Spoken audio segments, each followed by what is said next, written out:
কাশ্মীরে ২৭ জনের মৃত্যু আসলে এটা কি কোনো ষড়যন্ত্র কিনা?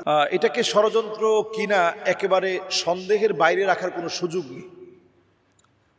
কারণ কাশ্মীরটা এমন একটা মাজলুম ভূখণ্ড, আপনি একটু তাকিয়ে দেখবেন, যেই জায়গায় মুসলমানের বড় বড় সম্পদ আছে, এই জায়গাগুলোই সবচেয়ে বেশি অমুসলিমদের চোখে পড়েছে।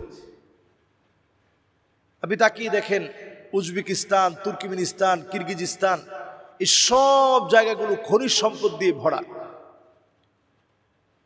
এমনকি চীন যে জায়গাটা দখল করে রেখেছে, তুর্কিস্তান নামক উইগুরের যে মুসলমান, যাদের কথা এখন কোনো মিডিয়াতে নেই, যাদেরকে হয়তো অনেক মুসলিমরা আমরা চিনিও না, যাদের কান্না আমাদের কানে পৌঁছায় না, আমরা অনেকে চীনে যাই, কিডনি প্রতিস্থাপন করি। এই কিডনি যারা প্রতিস্থাপন করার জন্য চীনে যাই, আমরা অনেকে হয়তো জানিও না যে কিডনি প্রতিস্থাপন করার জন্য যারা আমরা চীনে যাচ্ছি, এটা আমার কোনো মুসলিম ভাইয়ের কিডনি।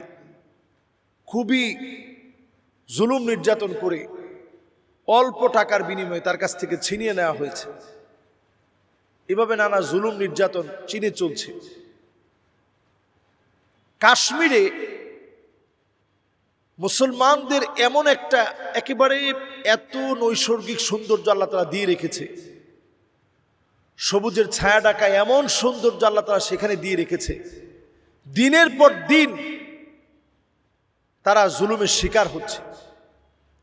আমরা বাংলাদেশের লোকদেরও কাশ্মীরের চাদর খুব পছন্দ, কাশ্মীরের যে শালগুলো পাওয়া যায় অনেক পছন্দের, বিভিন্ন পোশাক পাওয়া যায়, এত সুন্দর তারা তৈরি করে, বিভিন্ন কোটি পাওয়া যায় যেগুলোর কোনো তুলনা হয় না।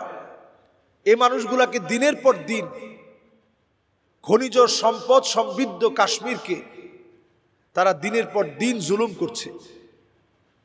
এজন্য সন্দেহের বাইরে রাখার কোনো সুযোগ নেই। কোরআনুল কারীম আল্লাহ তাআলা এই জন্য আমাদেরকে সতর্ক হতে বলছেন, ওয়াহযারহুম আইয়াফতিনুকা আন বা'দি মা আনজালাল্লাহু ইলাইক। সতর্ক থাকবা, তারা যেন কোনোভাবে কোনো ষড়যন্ত্র করে কোনো কিছু ঢুকায় দিতে না পারে। তাদের ষড়যন্ত্রের মধ্যে কি কি থাকবে সেটাও আল্লাহ তাআলা কোরআনুল কারীমের মধ্যে জানিয়ে দিয়েছেন। وَإِذْ يَمْكُرُ بِكَ الَّذِينَ كَفَرُوا لِيُثْبِتُوكَ أَوْ يَقْتُلُوكَ أَوْ يُخْرِجُوكَ। নবী, তারা আপনাকে আটকে ফেলবে, জেলখানায় বন্দী রাখা, এটা তাদের কূটকৌশল। তারা আপনাকে হত্যার ষড়যন্ত্র করবে, এটা 2 নাম্বার কূটকৌশল। 3 নাম্বার কূটকৌশল হচ্ছে তারা আপনার আপন গৃহ, আপন দেশ থেকে আপনাকে বের করে দিবে, এটা 3 নাম্বার কূটকৌশল। এজন্য যত জায়গায় অমুসলিমরা আছে, তারা এই কূটকৌশলগুলোকে ব্যবহার করেই মুসলমানদেরকে দুর্বল করতে চায়, গুপ্ত হত্যা চালিয়ে।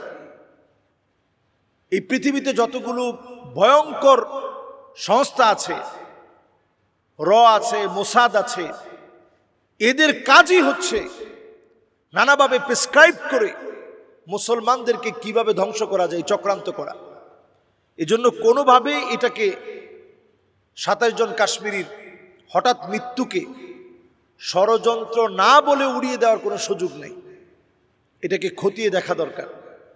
আল্লাহ তাআলা আমাদেরকে বোঝার তৌফিক দান করুক, সতর্ক হয়ে চলার তৌফিক দান করুক।